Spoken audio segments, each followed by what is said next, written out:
Hey everybody, and welcome to a nighttime edition of The Ranch. I've mentioned before in some of my other videos how I really enjoy walking around this place at nighttime. It is still warm. I would say it's probably 90 degrees, but 90 degrees at night is a much more comfortable experience than the 100 and 110 degrees during the daytime. We're also in monsoon season, so you can probably see way off in the distance lightning. That is probably on the far side of Phoenix. I'm on the northwest side.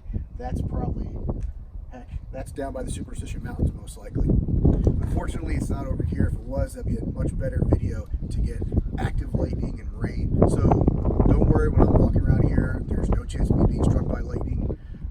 We're pretty safe, me and my sidekick. So what we're going to do, we're going to walk around my backyard. If we don't see that much wildlife, we'll go out in the front yard and see if we can find anything out there. Something that I've learned since living out here in the desert is that I think me and a lot of people have kept a lot of our desert animals completely wrong. During the daytime, the only thing running around are ground squirrels. There's also a type of long-tailed lizard that lives around here that you might see running from shade to shade, but nothing is out during the daytime. So when you set up your enclosure in a desert style, and that's all the animal has, you're really not doing it justice. And if we end up seeing some of the little banded geckos out here, I'll go into that with a little more detail. And I'll be using some of my tools. I have a black light in case we see any scorpions. I'll highlight them. And I have just a normal light. Let me apologize in advance for blinding you, but before we get going, let me go ahead and turn on the lights.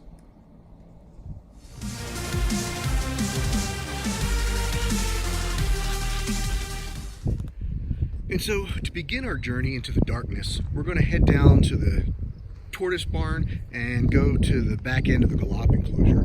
There's always spiders and small lizards back there, so hopefully we'll get to see some of that stuff. And I'm going to show you exactly the difference between light and dark. You can see it's pretty dark in my backyard. I have one spotlight up in my house and then nothing else. So let's go ahead and turn off the light on the camera. And now you can see just how dark it is. Oh, I think I see a toad over here. He appears to be a pretty okay sized toad. If you look at the two spots on his back, that tells us that he is not a woodhouse toad, but actually a Great Plains toad.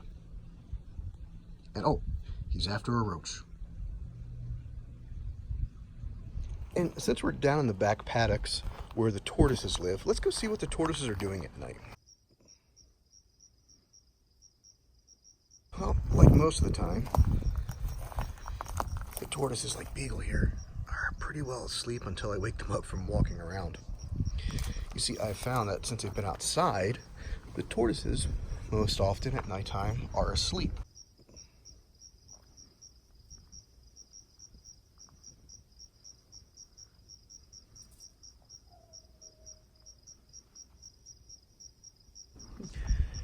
They either sleep in their wallows or they'll sleep in their water bowls. This area up here I refer to as Gecko Heights. It's a little mound in my yard, and most often when I'm out looking for banded geckos, they tend to inhabit this area. Now, of course, I only find them at nighttime because during the daytime, they live in burrows. These little holes here, let's get a close-up of them. Yeah, these holes here are holes that I've seen the banded geckos going in and out of. Something a little bit different that there are tons of in my yard are these desert roaches. Now, I never worry about them getting in my house because when they do, if the cat doesn't get them, they end up dying on their own pretty quickly. But this is clearly a female. Woo, she's fast. Clearly a female with an egg sac on the back of her. So in the very near future, she'll be making some more baby desert roaches. One of the benefits of having these is you see all this dead grass and whatnot. That's what these guys feed off of. And since I don't use pesticides in my yard, I have no problem catching a couple of these every now and then and feeding them to my lizards and to my mossy frogs. They love the wild treats. You know, I've been asked by people, is it safe to feed wild insects to your animals? And this might be a good litmus test to let you know whether or not you're doing something dangerous for your animals. If you see dead toads, dead cats, other dead animals that eat insects, chances are pesticides are being used near you. If you don't see any of that stuff, well, then you're probably safe. But again, it's at your own risk because insects can fly pretty far after being dosed with chemicals. Luckily, these desert roaches don't fly. I'm pretty well aware of where they go, what they feed on, and how safe they are. Right here is a male of that same species of roach, and you can see all it's doing is just feeding on the dead plants, of which there are plenty this year. These dead plants have caused a lot of wildfires around here, but yeah, you can see they'd rather not be in the house. They just want to come out here and have a bite on the deteriorating grass. The typical brown cricket, they're all over in my backyard. They live, I guess, side by side with the roaches. I often find them together, feeding on the same things. Judging by its markings, also appears to be a Great Plains toad. And let's see how close we can get to this one. He's not hunting or anything. You probably heard the thunder. And I've read that the sounds of rain dropping on the ground, makes a really low frequency drum, and that's what draws these guys out. But like I said, it's only rained maybe twice during this entire monsoon season. So my only guess is that the difference in barometric pressure and the humidity that these guys probably can feel is what draws them out. It could also be an internal clock. But you can see he's out and ready to go get some bugs. Now, the colors on these things are pretty spectacular. I grew up on the East Coast and we had toads out there. I want to say they were woodhouse toads, probably. At least that's what I thought they were. And they're usually a dull gray, similar markings. Sometimes they have a stripe down their back.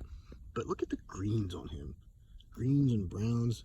It almost looks like one of my old uniforms. And of course, you see those two lumps behind his eyes as parotoid glands. That's where they secrete a self-defense toxin. And interesting fact, garter snakes and hognose snakes prey on these guys a lot, and they happen to be immune to the toxins. All right, we'll let this guy get back to doing what he was doing and see what else we can find out here. All right, and just next to Gecko Heights, we have our first banded gecko of the night. I'll zoom in on him and I'll turn on all my lights so we can get a pretty good look at this guy. This one is actually pretty small. In total, I'd say it's probably about 2 inches long. They get, I want to say 6 inches is about the biggest one I've ever seen. So this one is probably just a yearling. And it was just such amazing finding one of these the very first time that I saw one, because I didn't know that they lived out here. I had no idea there was a relative of the leopard gecko in my backyard.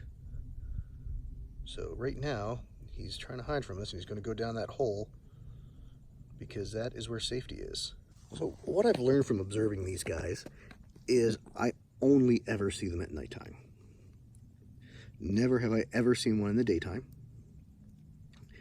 And they often retreat into these holes. So what that makes me believe is, if you have a pet leopard gecko and you keep it in a desert environment where you got sand, maybe a little hide box and a super intense hot light, well, that's really not their ideal environment. Sure, that's what it's like out here during the daytime, but that's not when they're active. If you're keeping your desert animal like that, you may want to reconsider and research their natural behaviors and their natural activity times. And here we have the first wild snake in my yard.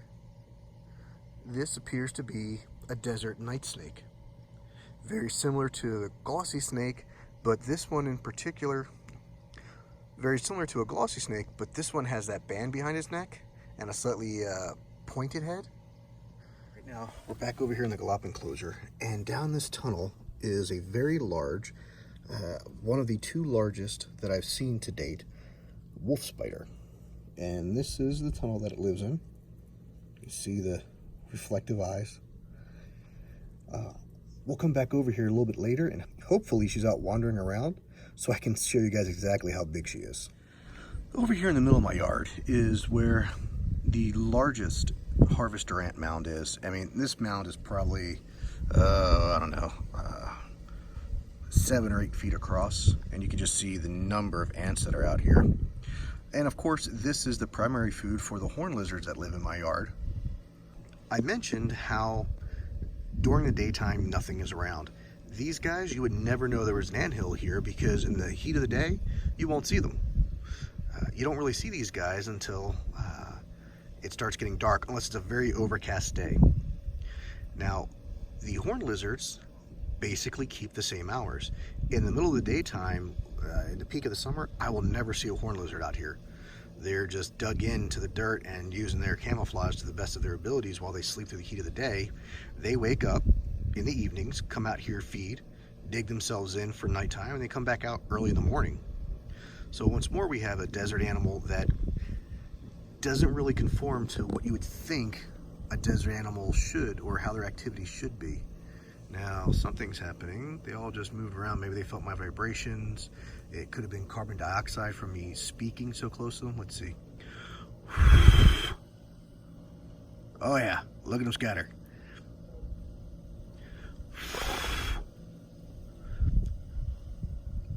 See, carbon dioxide, of course, comes from animals. They're predators, so they know when they feel the carbon dioxide, something may be coming to attack them or to raid their nest, and it clearly agitates them. But something people may or may not know is these guys are very defensive when you get too close, and I've been stung twice now by these, and it is the most painful sting that I've ever felt from an insect. It's amazing, these little guys. It's nothing like a fire ant. A fire ant burns initially, leaves that ugly pustule. These things, they sting, and the pain throbs for about 3 days. So I'm going to back away from these guys, let them be ants, and hopefully get out of here without being stung again. I've turned my headlamp out so that I can show you something that's awesome, but might creep some people out. You'll notice numerous little lights reflecting back at me. There's one there, there's one there, you can see one back here, this one over here. I'm sorry if it's a little bit blurry, but so it just depends on the light reflectivity of where the critters are. So I have no doubt whatsoever that what we're looking at are most likely wolf spiders or black widows. Probably wolf spiders because black widows spend most of their time upside down. Let's get closer and see what we can find. If you look at about the center of the screen, you'll see a little reflecting jewel. See it right there, reflecting. This is one of the critters I was actually out here looking for, because this has a hole out here that it lives in. It is a pretty large wolf spider that lives in my yard. And it has a hole right there, that little tunnel of stuff, so I can zoom in better. That's the hole that it lives in normally. Let's back up and find her. There we go. And for size comparison, I'll put my hand next to her so you can see she's pretty good. Now, unlike a tarantula, these guys are a little bit quicker to bite, quicker to move, so I'm not going to put my hand on the ground next to it. Yeah, most nights I just come out here, look for the blue reflection, and there she is. Let me keep walking around and see what else is out in the yard tonight. Oh, look at the size of this guy. Let's go meet him. All right, appears we have another Great Plains toad who, judging by the dirt on his back, has just come out of his hole. He might have heard the thunder, maybe, again, the pressure difference, but he's definitely out hunting. And right in front of him are numerous tiny morsels. We've got crickets out here. We've got roaches. And like I said, you know, these guys hunt out here. This is their main source of food. If there were pesticides being used, it would kill these as well.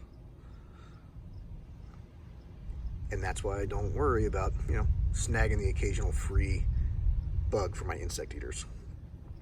Man, this one is just, I think as the kids would say these days, a thick boy. Oh, he got something. What did he get? Oh, yep, he got a cricket. He scored himself a cricket. That is just awesome. Good for him. Oh, down it goes. That desert night snake has come out of the hole that he ran into, and we're going to try to get a slightly closer look. We'll see if we can sneak up on him and do our best to get some good close-up shots. And so while the night snake is primarily harmless to people, it's still a venomous snake. Their typical prey items are lizards, other snakes, reptile eggs, frogs, maybe scorpions. And so their venom is very, very specific to reptiles. In fact, in a snake, it would cause pretty much immediate hemorrhaging. It breaks down a lot of the blood vessels and stuff.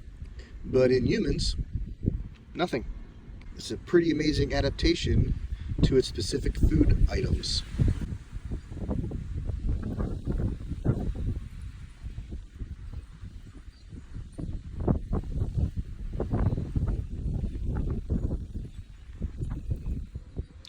And that makes me wonder, was he over here looking for other snakes? Or was he on the trail of a banded gecko, perhaps? Or another nighttime reptile or amphibian out here? As I anticipated, she's come out, just gave her a few minutes, walked around the yard a little bit, and here she is. You can see her full size right here. I'll put this flashlight near her so you can kind of get an idea. Yeah, maybe she doesn't look that big next to the flashlight, but trust me, she's up there. For a wolf spider, that is. Here I am right behind my shed, and here is a critter that I see on a daily basis out here, and I've just come to learn to live with. I don't harm them, and so far, they've done a good job of not harming me. This is indeed a black widow spider. And these guys are just so prevalent out here. It's surprising that more people don't get bitten by these, but that just really tells you how the danger of these guys is a little bit overblown. I mean, these are all over inside my garage. Occasionally I'll find them in my bathroom when I put them outside. But yeah, these guys are, this species of spider is so common out here, and there's so few bites, I'd almost never hear about them. Awesome. Right here on the side of my house is our second amphibian of the evening. This is a spade's foot toad, and looking closely at it, judging by the coloration, it looks like a female Couch's spadefoot toad. The last couple of toads we had a look at were just your common toads in the Bufo genus. Now this little guy is a different genus altogether, and you can notice they don't have the large parotoid gland behind their eyes and above their ears the way that other type of toad does.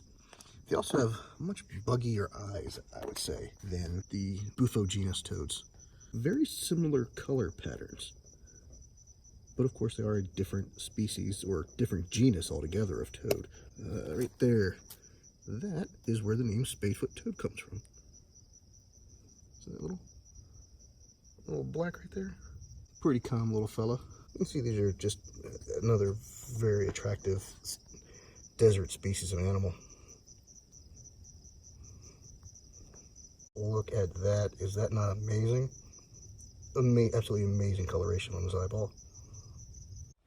Over here, there's something the size of a small dog. I think this thing is like a Chihuahua eater. My instincts say this is a marine toad, but we don't have marine toads out here. I think, given the size of it, and yep, that little white nodule on the side tells me this is what used to be called the Colorado River toad, also known as the Sonoran Desert toad. And this thing is massive. Absolutely massive. I'm sorry the wind is here, but I'll do my best to narrate for you guys. The boards he's next to, those boards are about 5 inches. So this guy is a good 7 inches long. Look at him. Wow. I mean, his eyes are just amazing. They don't really match his head.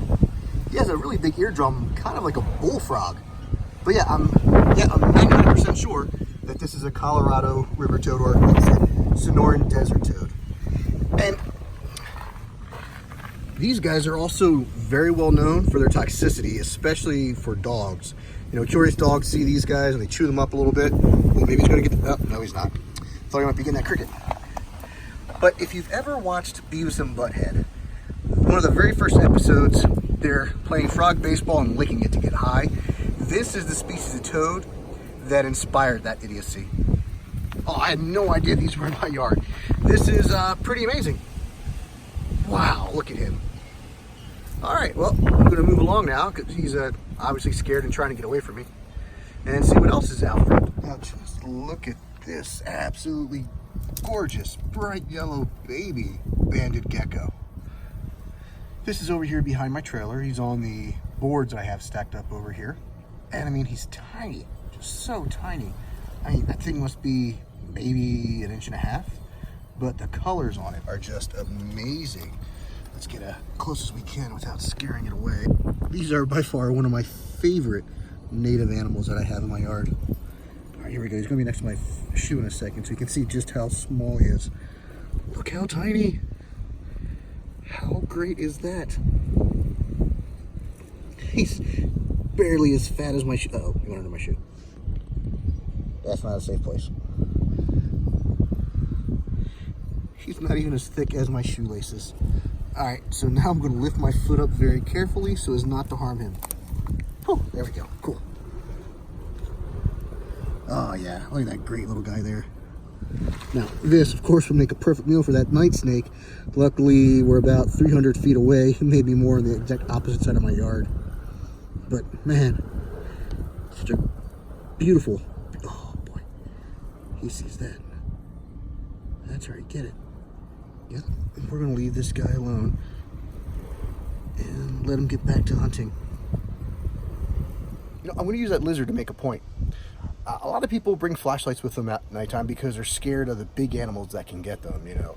Is there a coyote out there? Is there a cougar that might come get me? So me, I bring my flashlight for a completely different reason. I bring my flashlight because I know there's little creatures like that out here and I don't want to step on them. I really want to see them. You know, we often take for granted our place in the hierarchy of animals and we just walk through the yard and never think the wiser of it. In fact, I did it when I first moved here. You know, I drive my truck in the backyard all the time. I had no idea that there were horned lizards living out here. And when I would do it at nighttime, I had no idea until this season, or this warm season, that there were banded geckos in my yard. And I would think, oh my God, did I crush any? You know, I feel so guilty. Did I crush any of them? Did I kill them? Did I run over their egg holes? Who knows what I could have done? So I've made it a point to stop driving my truck in my backyard, despite how large it is. If it's heavy, I just carry it down there in a cart. That way I can see whatever's in front of me. And I just always make it a point to bring a flashlight with me so that I don't accidentally step on something. Of course, there's, you know, the dangerous things like scorpions. I'm not really too worried about them. The ones in my yard, they'll hurt, but they're not going to kill me. But still, I bring the flashlight with me because I don't want to hurt the small things. And here we have another banded gecko. I think this is the 4th one on the night, and hopefully I can get some good shots of him before he crawls in his hole. But you can see that one was missing part of his tail. Clearly, his defense mechanism was useful. So this is the same type of creature that one would consider a camel spider if they were over in the Middle East in the desert. Anybody who's ever deployed has stories upon stories of the giant camel spiders that chase them around the base. Of course, nothing could be further from the truth. These are completely harmless to people.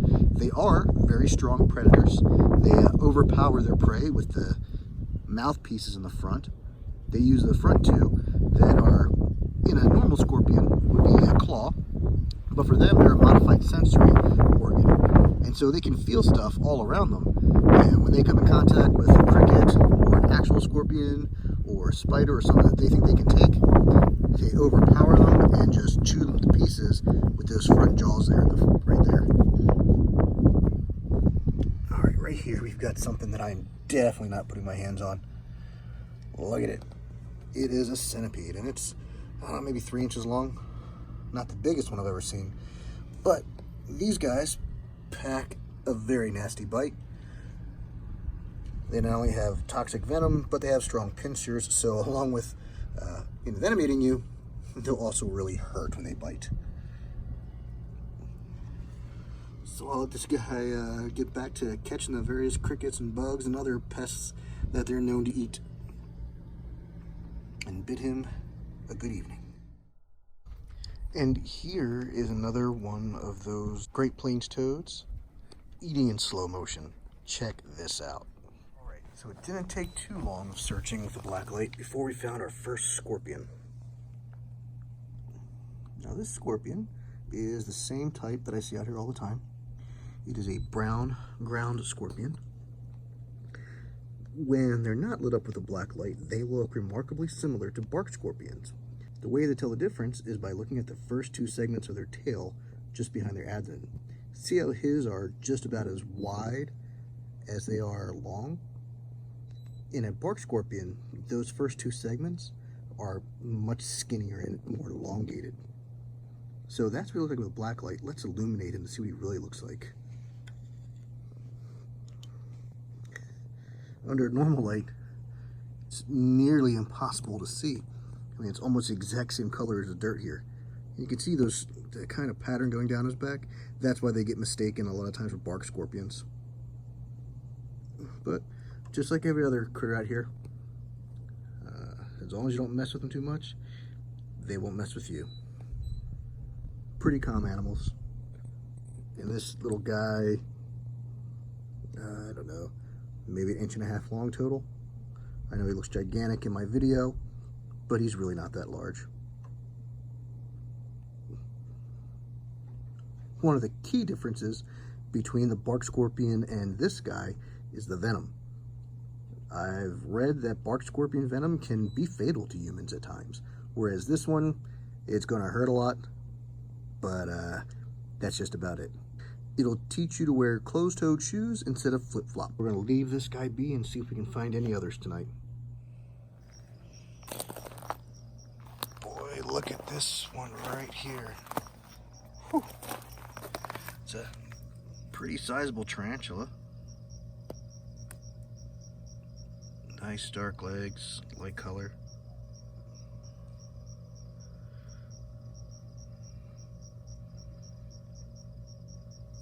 I see a couple of these every year. Harmless.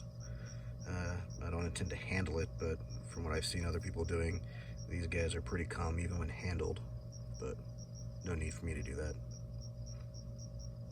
Something really cool about these desert tarantulas is they're sexually dimorphic, and looking at it, I can tell that this one is a male because it's so dark. The females tend to be much more blonde colored. Here's a critter that I've only seen this one time. It's a kangaroo rat. Now, unfortunately, I switched my phone from video to photo without realizing it, and managed to take 2 photographs of this kangaroo rat instead of a short video. And so right here, we have a desert cottontail. My dog, I'm sure, believes it's known as a leave it, and I call them suicide bunnies. I refer to the suicide bunnies because when I'm driving, or when any other vehicles are driving, instead of running off the road, these guys tend to dart directly onto the road. Now, when they're trying to escape from predators like coyotes, they use that zigzag method to confuse and outwit or outmaneuver the coyote. Unfortunately, when it comes to a human vehicle, that method usually ends up with a dead rabbit. In fact, they're the most common roadkill that I see down here. You know, I figured I'd see like armadillos on the side of the road and vultures eating them all the time. Nope, the buzzards are always picking at a dead little rabbit like this. Quite sad, but you know, they're in no way threatened. So there's plenty to go around for wild predators and vehicles, and then the scavengers. You know, you spend all your time in the backyard recording stuff wandering around, and right here on your literal doorstep is another toad. Now this one, it kind of has me confused. It has a lot of the markings of a Great Plains toad. You can see the paired dots on its back, really beautiful colors. But that strip down its back, that says woodhouse toad to me. I wonder if they're integrates. I mean, they have different calls, so you don't. It'd be weird if a female rolled up on a male of a different species. I guess not impossible, but you know, just right here on the back doorstep.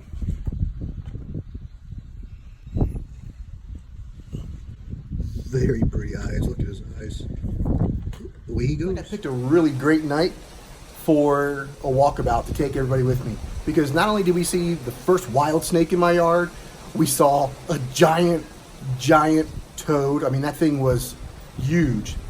But also, you're with me tonight on the third night of rain and monsoon. So this is probably going to cut my production short. I mean, I could stay out here all night long. I have no fear of the rain. My electronics, they may feel otherwise when it comes to rain and moisture and what have you. So we're going to say goodbye for now, and I'm going to go out back and enjoy the wind, the lightning, and the rain. Thanks for watching my channel. Come back for more great videos.